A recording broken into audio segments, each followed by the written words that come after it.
Thank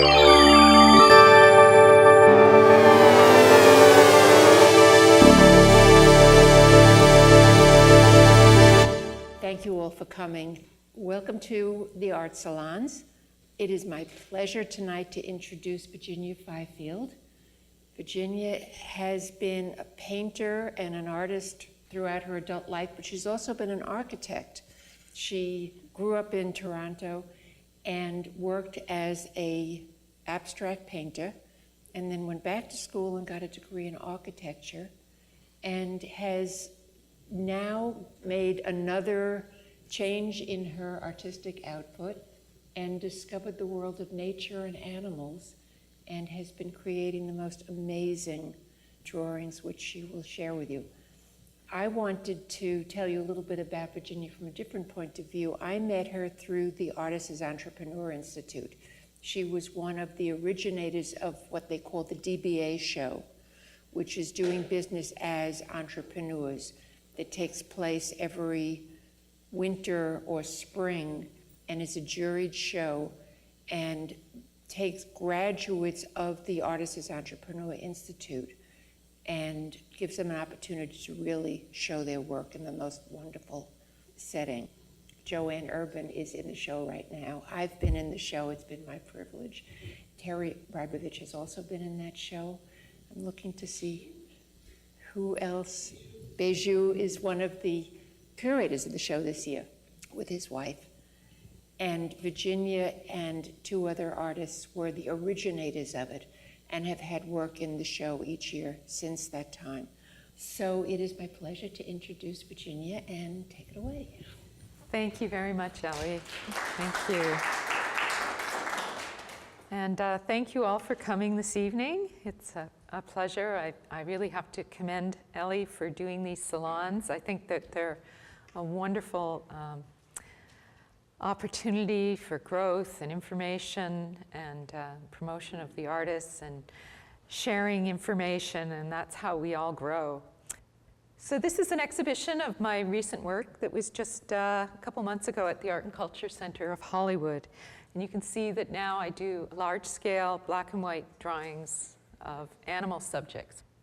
I'm originally from Toronto, Canada, and I studied fine arts at York University in Toronto, and it was a wonderful facility. And I got my Bachelor of Fine Arts, and I developed a body of work. I graduated, and I began very quickly, fortunately, to find a gallery that was exhibiting my work in Toronto. I showed with 3 commercial galleries for a number of years. And I did paintings that were on canvas, but the canvas, as you can see, was cut, painted, and shaped, and then hung in more of a sort of semi-sculptural arrangement. Most of the paintings in the series were really based on clothing, and I considered them figurative paintings, and in a way kind of self-portraits of us, of myself, where there is an outside exterior to us that we present to the world, and then there is the interior, which is who we really are, our soul. And I felt that these series of paintings portrayed those ideas. And I was doing fairly well, getting exhibitions, and I, in Canada at the time, was very generous with grants, and I was winning several grants and awards. But I was still always finding myself frustrated because I was always having to do something to support my art habit. I did not want to continue teaching because I felt that that occupied too much of my time. And I was also a little bit frustrated because at all the art openings were largely other artists. I didn't feel that my work was really communicating to people on a large scale level. It was staying sort of within the art community. And I was a bit frustrated by that. So I started to rethink what I was doing, and I wound up applying to University of Toronto and studying architecture. I guess I was about 29 at that point, which was very exciting. And one summer I got a job. Actually, I don't have a degree in architecture. I dropped out. One summer I got a job. And I should say that I went back to school with my husband, Robert, here. The two of us were working as artists, trying to get by. And we decided to do that. And one of our professors got in touch with us and asked us if we would be interested in doing a model, that the city of Toronto was looking for some model builders. And what they wanted was a model of Toronto's waterfront. It was about 160 acres of prime Toronto waterfront. It had been bought by the federal government. It had been old harbors and railway lands, and those were not in use anymore, so they were developing it. And the whole idea was that they were selling the air rights to the developers for condominiums and office spaces, but the whole ground floor had to remain public. And the rights to develop also had to go to fund art galleries, dance studios, theaters, outdoor performance areas, parks, skating rinks, and a beautiful walkway all along Toronto's waterfront. So it was a fantastic project. And we wound up building the model, and this is a detail of it. And it was a ground floor model that just showed the ground floor, which was where all the public spaces were. And the model wound up being about 26 feet long by 6 feet tall. It was a really massive undertaking.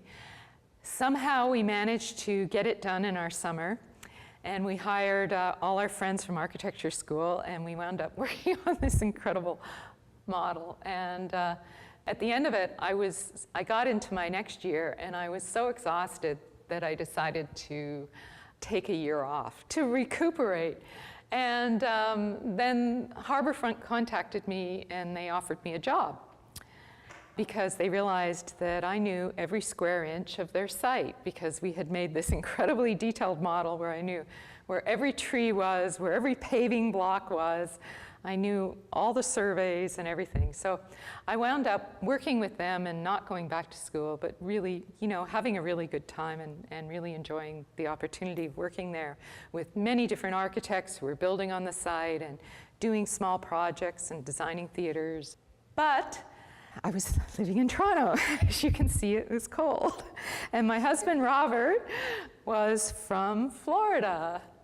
We would come back every year to see his family, and we would visit wonderful places like this, the Bonnet House. And it didn't take long. Our son was born, and when he was about 3 years old, we came for a visit, and we just never went back. But while I was here, I was having an amazing time exploring the beauty of Florida, coming from a place that's cold and barren for 8 months of the year. This place was like magic. And I would go into the Everglades, and I would photograph the birds and the landscape. And this was my front yard. I couldn't believe it. Here I've got great American egrets in my front yard. And it was really making me want to get back into art. But I just really didn't know how to or what. I mean, nobody knew of any work that I had done. I was really just starting from scratch. And that, in a way, that was really freeing. So I just started drawing, and I started doing sketches. Like this is a pastel on panel. I just got that Luan wood board that they make hollow core doors out of from Home Depot, which had a nice toothy surface, and I just started cutting it up and doing drawings. This is Cayo Costa, an island off the west coast of Florida. The whole island is a state park. It's really beautiful. This is oil painting of an ibis and an anhinga. But I really wanted to do something a little bit more creative. And so I was also really enjoying the spirituality of Florida. I felt that the Everglades were really deeply moving, and it was such a rich environment. But I was also seeing this area being turned into this. And I just was very concerned and felt that in some manner or way I had to find a way to speak about this through my work. And it came to me one day after I had taken a photograph of a seagull and wound up doing a drawing of him. And he seemed to me to be screaming at us, asking us, "What the heck are you doing?" And I wound up drawing him very, very large scale 3 feet by 4 feet. So he's almost on human scale, you know, fairly confrontational. And I really liked the idea of doing birds because I felt that they represented the magnificence, but at the same time, the fragility of Florida. So they became sort of the vehicle for my voice. And I was really, for the most part, doing it on my own. I wasn't really exhibiting anywhere. I did enter a few juried shows, and they did well. I did win awards, but I was still fairly busy with raising my family at this time. Rosietta Spoonbill. And I felt that it was really, that there was a place to draw these. I felt that birds and animals had been drawn either very sentimentalized or very stylized, like in Audubon. Audubon's very stylized or very anatomically. But I felt that there was a place to provide drawings and representations of these animals that really portrayed their uniqueness, their magnificence, for us to look at them in all their detail with fresh eyes.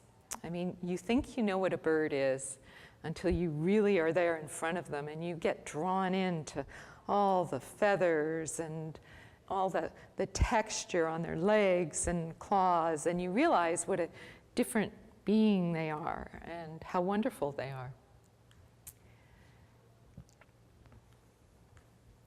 Osprey.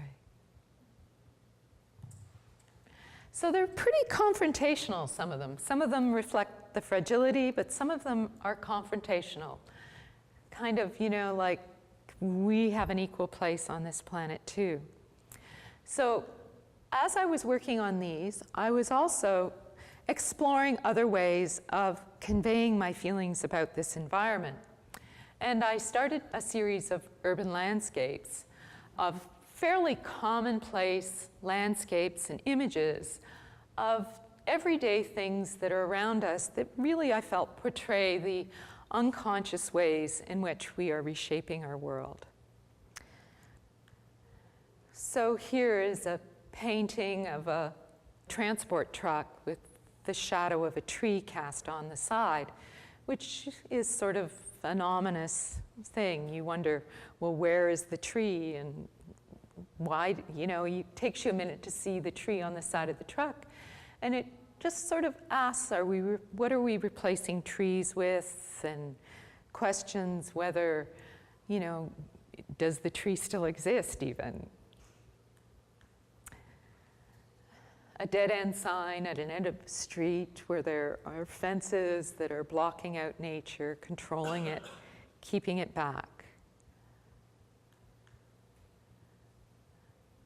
Where I did this painting, the Field, it is now a new public shopping development.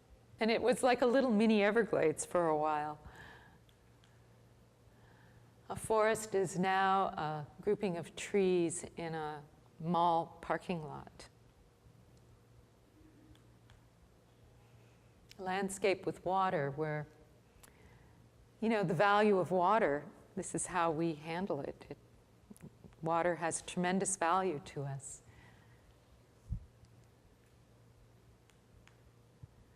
An island where a single species of grass is cut and bordered in a frame of concrete in a sea of asphalt.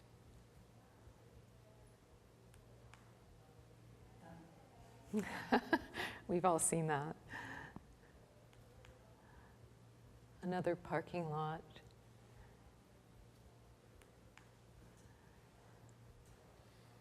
This was from a neighbor's front porch where they had these 2 lions. And lions have traditionally been used on the entranceways to great homes and churches and banks, libraries. And here you have lions who seem to be missing their tongues on a front porch where the nature is this grass in front and water is held in the hose, and we have our herbicide there to keep control. It seemed a very ironic image. And this was a painting that I did I just really liked the mystery of it. It just seemed to me to have a wonderful quality where here is your classic suburban home in the evening, the porch light's on, there's a statue of, I believe, Mary, and it just sort of makes you think about your existence and our relationship to the world. This painting, actually, I entered in a show at ArtServe, and I won Best in Show for I think it was Art Florida that was there. I was also going around taking photographs of sidewalks at the time and looking for, this sort of interaction between nature and man. And these curbs and grass just seemed to really capture my interest. And I felt that they really spoke to our management. And at the same time, they had I thought they were quite beautiful. So I was working on paintings and drawings and photographs. And here where I would flip them and reverse them and finding the grass sort of getting compressed between the man-built concrete. And these would be placed on the wall as, 4 images, separate but close together.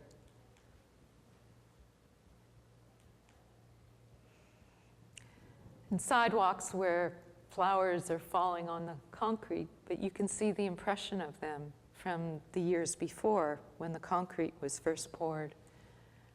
And it spoke to me about time and permanence, our permanence, nature's permanence. I had a string with me. I was actually walking my dog when I was taking this photograph, and I wound up using her leash to pull it across the image and then have the shadow cast. And again, that idea of what is real now and what is less permanent later.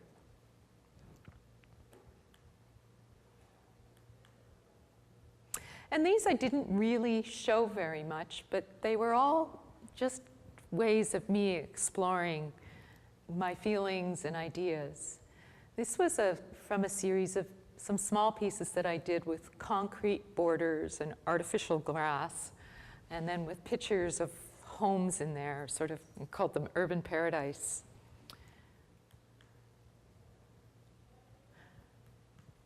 And this was a photograph that I wound up taking, of course, of a plastic fork on a grass. But for me, it was a very powerful image because it speaks to sustainability, where, we are constantly planting this decorative grass, and yet we are moving into areas in the world and expanding in some of the prime farmland of our country. Homestead in Florida is becoming, farms are being sold for urban development and suburbs, and it's happening in Toronto where I live, which is a very, very rich agricultural area. It's happening in California. And there is a certain question here about our values. And this inspired me to do a table, which is a table with steel legs and a glass top, and it has artificial grass in it, and I call it my picnic table. and it's actually really nice to sit at and eat because you really do feel like you're having a picnic almost. But at the same time, it does speak to sustainability, which I thought was quite nice. So then I began to start to exhibit my drawings of birds along with my paintings, and everybody went crazy for the drawings. I mean, people liked the paintings, and the paintings did well, but I started getting a lot more attention for the drawings, and I was really enjoying doing them. And I started getting back into it, and I actually drew my friend's dog, which was a greyhound, a rescue. That led to a drawing of my dog, which also won a Best in Show for, I think, Art Bravo or Art Florida. And that really got me on the path of really pursuing my drawings in charcoal and developing them. A horse, this was a photograph a friend of mine had taken actually of a horse who had won over $1 million in prize money. And I just liked looking at him there with these halters that we've come to see as being normal and natural, and his life is totally managed for the income of someone and entertainment of us. Dark horse. And then I started doing more dogs. I should also say that during this time, I took the Artist as Entrepreneur class that the Broward Cultural Division was offering. And that was a real game changer for me, because from that class, I realized I was working as one person all alone in a studio that was just kind of entering a show here and there, but not really getting out and meeting people. But after I took that class, and actually the brochures for the class, which are coming up right now, are in the hall here, so big plug for it. I met two other artists, Jacqueline LaFlamme and Leanna Yater, and we came up with the concept for the DBA show that Ellie was telling you about earlier. We put on our first exhibition, and it was so successful that we decided to keep that show going every year for other artists to have the experience to curate it and exhibit in it. And then the three of us just mentored the curators of each year. So we really take more of a hands-off and are just there for consultation. And through it, I think the most valuable thing are the connections to meeting other people. And that's how I met Ellie and Terry and Joanne and Beju. And it's just been amazing. So from my first exhibition there, I actually was given a show. A gallerist came to the opening and offered me a show. It was in 2009 when the economy was starting to tank. And her name was Ellen Shrapko Gallery, and she had a gallery in Fort Lauderdale. I don't think she's open now. But she was looking for an idea because people were not really buying art so much right then. Everybody was just very concerned about the economy. And so she came up with the idea, when she saw my work, of doing a show that would benefit an animal shelter. So she asked me to do dogs, which wasn't necessarily the direction I planned on going, but I thought, okay, you know, opportunity knocks and you take advantage of it. And from that show, I was given the opportunity to have a show at the Art and Culture Center. And these were some of the pieces that were in both those shows. Again, addressing the idea of ownership and control of animals. I really love this drawing of my friend's dog. He was just a puppy there, but here he's got this big collar on that says he's got to be tough. And an older dog, just sort of, you know, kind of burdened with those collar, the chain of its collar. And then I was approached by another gallerist who was planning on doing a benefit for the Humane Society and was opening a gallery down in Wynwood in 2010. And so he asked me to produce some work that would be, you know, fairly contemporary, to open up his gallery, and then also that would work with the Humane Society. So again, more dogs. So I came up with the idea of the Lost series, which is a series of drawings that portray animals, but portray the fear, the feelings of loss, the uncertainty. These were photographs that I took, actually, of dogs.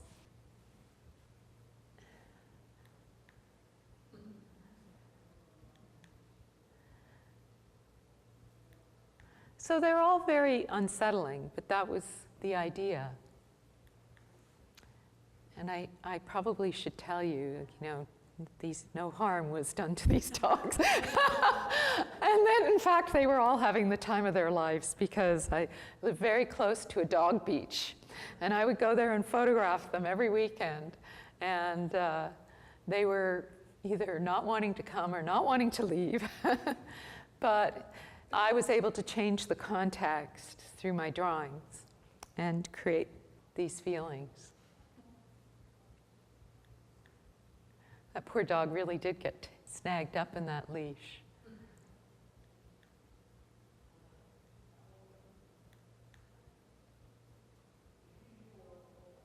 But we were hearing on the news then that people were dropping their animals off at the Everglades because they didn't want to take them to the shelters because they'd be euthanized, which was a horribly cruel thing, much worse than taking them to the nature centers.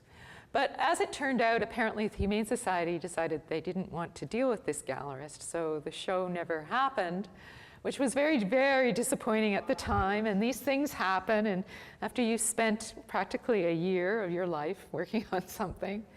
But fortunately, I got a call from the curator at Nova Southeastern University, and we wound up doing an exhibition there, which was great, of the Lost series, and even did a catalog. So that was a happy ending there. So I was continuing to do drawings, and not of just dogs, but of horses. And I had got contacted while I was working on, or just as this series of, or I found out that this show fell through with the Humane Society in Wynwood, from Ellen Robinson of the South Florida SPCA. And they have a facility, a rescue ranch in Miami Lakes, and they rescue horses specifically. They're a division of the SPCA. And she had read an article that had been written about me in a magazine, and contacted me and said, oh, I really think we could work together and do something. She came to my studio, and then she invited me to the rescue ranch. And when I was there, she also invited the director of Opera Gallery, who is in Belle Harbor. And she told me that, you know, she was inviting some people, so bring my portfolio. And I really thought I was going there primarily to photograph the animals. But as it turned out, the director of Opera Gallery was there. And she introduced us, and he offered me, or invited me to put some work into an exhibition to fundraise for the SPCA. And he invited Romero Brito and David Caruso of CSI Miami. And they threw a big event, and we wound up doing this event and they did a catalog, and David Caruso came with all my work was there. And Art Street, the PBS show Art Street that used to be on a few years ago, they came and did a whole thing on the show and interviewed me. So it was like, wow, you know, it's amazing how one little thing leads to another, which is the advantage of networking. And of course, after he thought about doing the show, he then looked at, I guess, at my website a couple days later after I had met him, and then said, no, I would like you to come down and talk about exhibiting permanently with our galleries. Well, I didn't know much about Opera Gallery at the time, but it turns out they have 11 galleries around the world. And their marketing strategy is to be in the most exclusive places in the world. And they show very, very European and American masters. So it was quite an honor to be invited. And when I would go into that gallery, you know, they would take down like a Wesselman and hang up my work. And I've come in at times and I'm there between a Damien Hirst and a Mel Ramos, and I'm just like kind of blown away and pinching myself. I can't believe that this has happened. But these were some of the drawings that were in that exhibition. The show actually sold out a month before the show, so he postponed the show another month so that I would have time to get more work for it. So they did really well for me, and it's been amazing since. I've been able to work full-time since I've been with this gallery.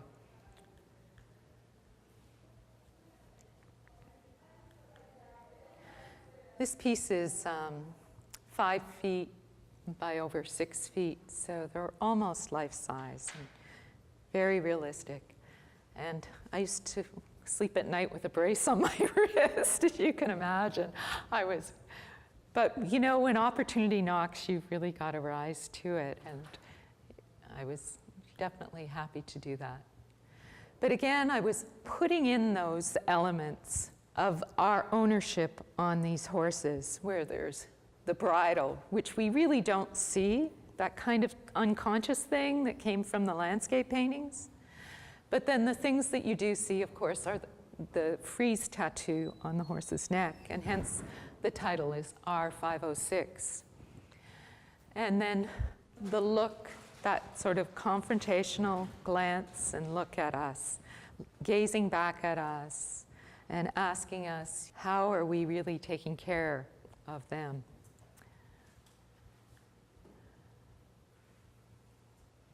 But I wanted to really portray them first to suck you in. I used the realism to suck people into the images. Most people, when they see the drawings, they think they're photographs until they get up close and realize that they're drawings.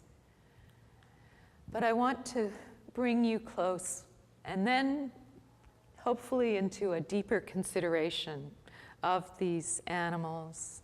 They're only done in black and white because they're not about portraiture, they're not about true representation, they're about our appreciation and our connectedness to them, because I believe that what we do to them, we do to ourselves, and that we need to value our relationship to the world that we live in, and thereby improve our living.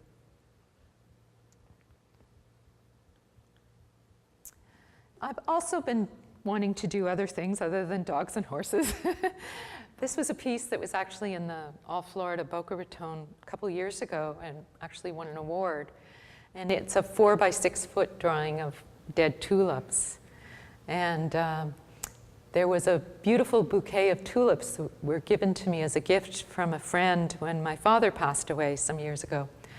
And she came to my studio and gave me this gorgeous bouquet, and when I left the studio I forgot to take them with me, and then the next day I was off to the funeral and gone for 2 weeks.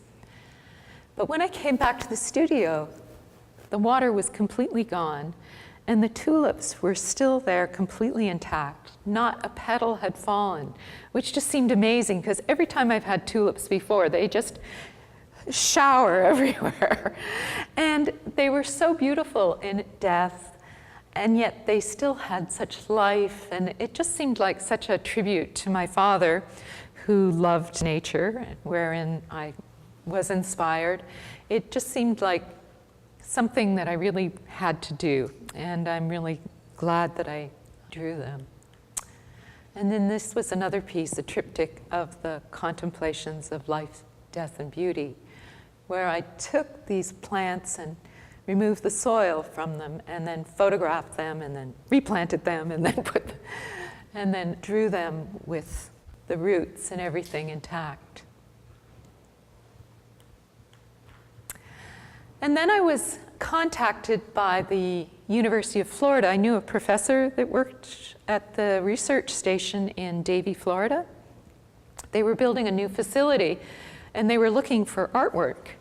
And apparently they were getting ready to do a call for artists, and he had suggested that they take a look at my work, which they did, and then they said, oh, nope, we want her. We're not gonna go for a call for artists. They were decided. So they called me in and said, we don't know what we want, but we want some artwork for our lobby.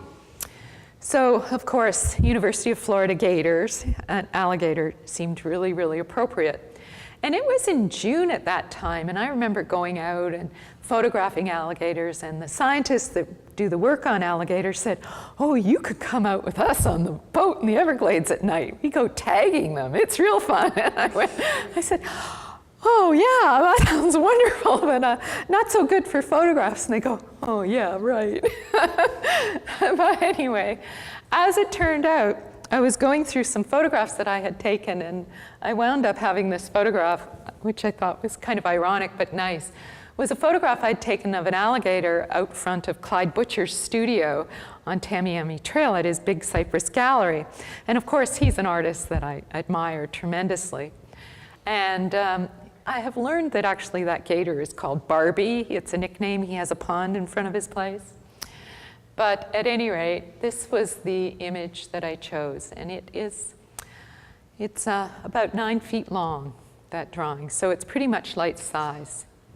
It took me 3 months to do it. And after I started it, I was just kind of going, oh gosh, why did I choose one with water? Because I was really having to draw it twice. But at any rate, it is now in their lobby, and I'm very proud of that. And since I have been continuing to do more horses, this one is 7 feet long, 4 by 7 feet. I went to a collector in New York.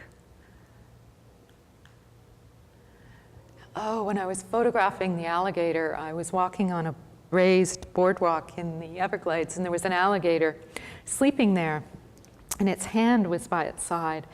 And I looked down, and I just was like so just fascinated that the palm of this alligator was such an amazing looking thing. It looked so alien and so detailed.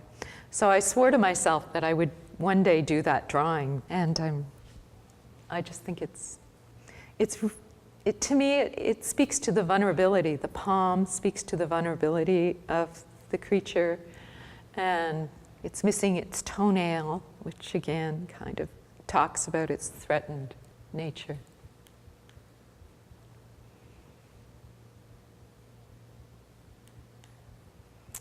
This was a red-shouldered hawk that I found one morning when I was walking my dog down an alley. It was just gorgeous. It was in magnificent condition, and I couldn't see what had killed it. There was nothing that seemed amiss with it. And I kind of thought that maybe it was some West Nile virus or something. I didn't know.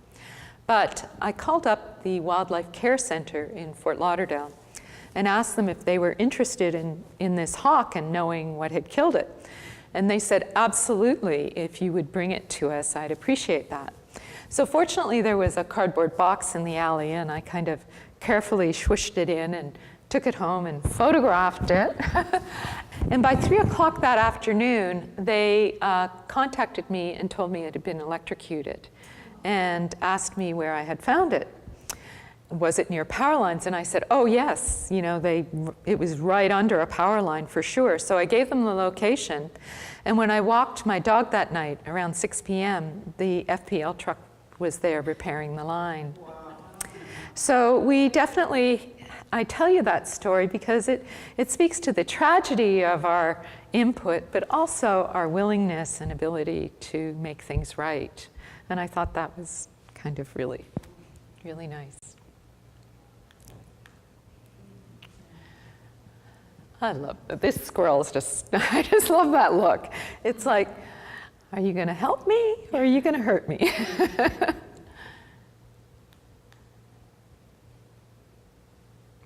It's the victory series, where you really wonder what the victory's all about. At what cost? A bulldog pup. I was at the vet when I photographed this dog. It was fine, it was sleeping. It was an adorable little bulldog pup. When the pup went in, the nurses were all there going, oh, this dog's gonna have all these health problems. It's so awful. And they have so much difficulty because they were bred to bait bulls. Have you ever heard of bull baiters? The sport of bull baiting? Yes. It developed in Europe because dogs were really good at capturing and immobilizing bulls by grabbing onto their nose. Horses and cows, if you grab onto their nose, they just freeze. It's just something weird about them. But at any rate, farmers used to use dogs to help them manage their cattle. And then it became a sport, and dogs began to get bred. And so we finally wind up with a dog that is virtually a giant jaw and has a very small hind quarter body so that it doesn't have all that weight and can't easily be shaken off until it gets a good grab on the nose. And bulldogs, they can't even give birth to their own babies. It has to be by cesarean section. They're wonderful animals, but it just speaks to what an impact we are having on a species of animal. It's a young foal already with his number on them.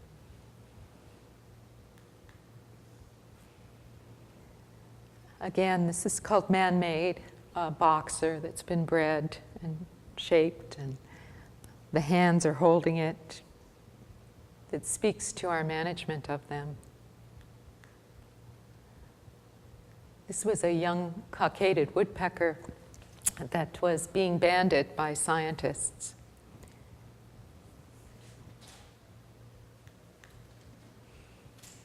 And just an image of a dog being groomed and shaped to please us. This piece is titled Victory. It's 4 by 5 feet in size. I call this one Evolution. One of those little adorable but teacup chihuahuas that are bred.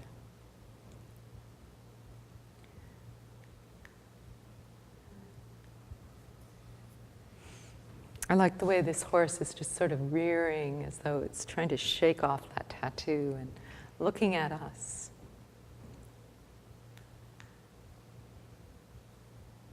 This was a rescue at the rescue ranch for the South Florida SPCA, a ram. He was found on a farm starving with a bunch of horses, and when they come to a farm that's in such bad shape, they just take everything. They take the cats, the chickens, and they all wind up at this, looks like a little old McDonald's farm, rescue ranch. And his name was Rambo, but he had that USDA tag there in his ear, and I just love that image of him, his old wise eyes and his teeth that look human. And I wasn't trying to anthropomorphize him, but I just felt that this image we can see ourselves in him. And it's that whole thing. We are them and they are us. And this was a baby alligator at Flamingo Gardens being displayed for information that they do to classes and stuff. And this actually I had proposed as a drawing for the University of Florida, the one that I showed you before. I really wanted them to choose this, but one of the scientists said, "Oh no, we can't have that because you have to have gloves on when you're handling animals like this, you know." So, but I'm glad. It's now in the Girls Club collection, so it's found a very good home, so I'm very pleased with that. And this was a quote I really like. "We abuse nature because we regard it as a commodity belonging to us. When we see nature as a community to which we belong, we begin to use it with love and respect." And Aldo Leopold was one of the founders of the national parks and conservation and environmental movement in the country in the 1800s. I also have some images of the progression of the drawings. If you're interested, I will show you those. Okay, great. Most people are interested in how I do it. And keep that paper so white when you're working with charcoal. My secret is I work vertically. I pin my paper to the wall. And I start out drawing it out in pencil first, very carefully. And so I know exactly where everything's going to be. And when it's in pencil, it can be erased. When it's in charcoal, not so much. And I work from top to bottom and left to right. I'm right-handed, so I don't ever work over an area that I've just drawn, so I don't smudge it. And I go very slowly and gradually start adding sections in at a time. That one went a little fast. What kind of charcoal are you using? I use a variety of charcoals. Each charcoal has a unique quality. The stick willow charcoal is very gray and it doesn't give you those rich blacks. Compressed charcoal that comes in those square sticks is much blacker and gives you those real richness. The willow charcoal is also very powdery and messy, and that's usually what they give you in art school to teach you that you never want to pick up charcoal again. And then I use pencils a little bit.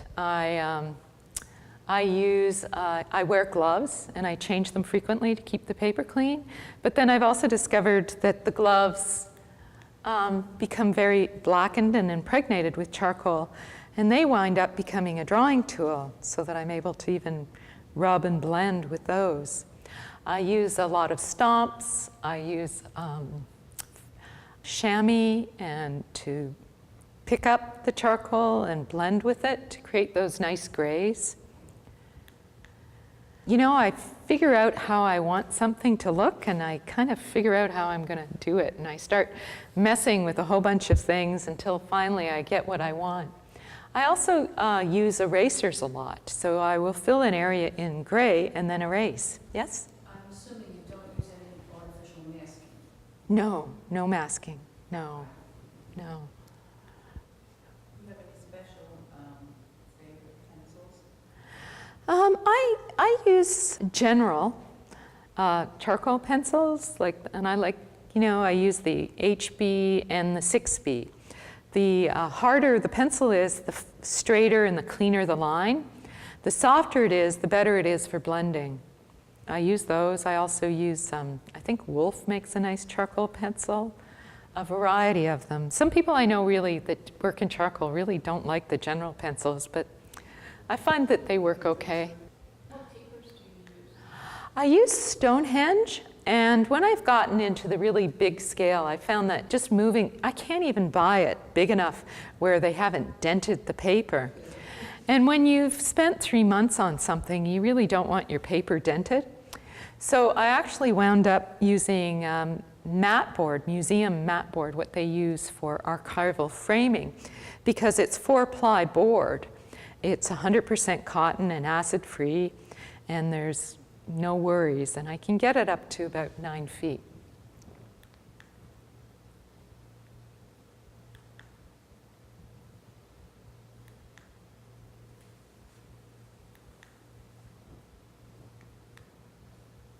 And there it is. I think that's it.